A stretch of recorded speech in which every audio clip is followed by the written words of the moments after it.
निर्यातना सौम्याश्री घटना प्रतिवाद से हठात एपरी कहीं पुलिस मान तरफ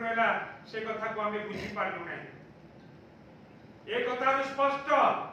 सरकार आज भयभीत आज भुवनेश्वर रे आपण जेकोसी जगह को जानतु आज सबुआडे रास्ता बैरिकेड लोक माने रास्ता रे जीवा को असुविधा हैरान हरकत होउचंदी एवं आमे पहुंचला परे केवल बुलेट फायर हला तानुए लुओ भुआ गैस प्रयोग हला तानुए पानी मार हला तानुए बरम सेठी पहुंचीथिबा हमर महिला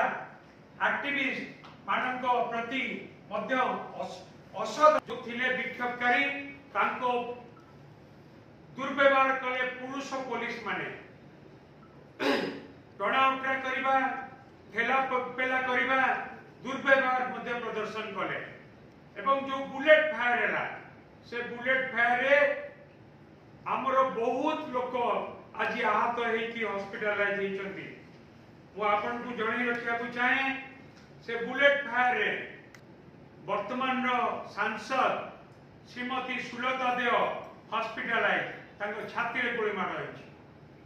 प्रणव प्रकाश दास पूर्वतन मंत्री से भी हॉस्पिटलाइज से वर्तमान आईसीयू रे अछंती प्रीति रंजन घड़ई से मध्य वर्तमान आईसीयू रे अछंती तांको देह रे गोली मार होइकी से भी इंजर्ड होइकी आईसीयू रे अछंती ता सहित नीलमाधव महांती छवि महाली अभिषेक बेहरा संकेत राय संजीव पृष्टि एवं अनेक प्राय 100 रु अधिक आक्रमण होगी आहत होगी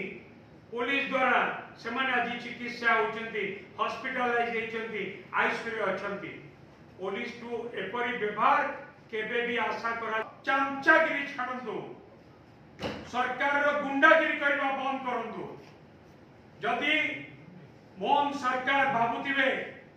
कि आमे बिजू जनता दल रो स्वर को बुलेट फायर रे बंद कर दबो पानी मार बंद करि अटकै दबो लुओ बुआ गैस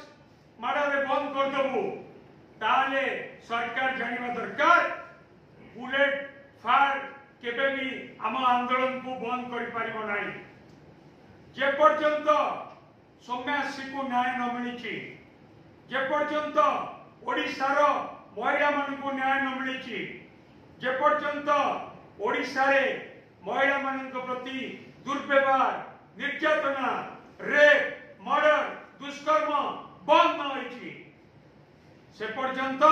बिजू जनता दल केबे भी चुप रहबनी ए आंदोलन से पर्यंत चालू रहइबो जे पर्यंत आमर महिला माने ओडिशा रे सुरक्षित हेबे नाही धन्यवाद सूचना देइथि दल तरफ जे शांतिपूर्ण भाव रे गणतांत्रिक ढंग रे आज जोटी भौरी को जीवन चले जाइछि गोटे तार प्रतिवाद रे से भली जति एडी ओडिशा रे पुनर्मुक्ति न होए ये कार्यक्रम को रखिया पे हमें गोटे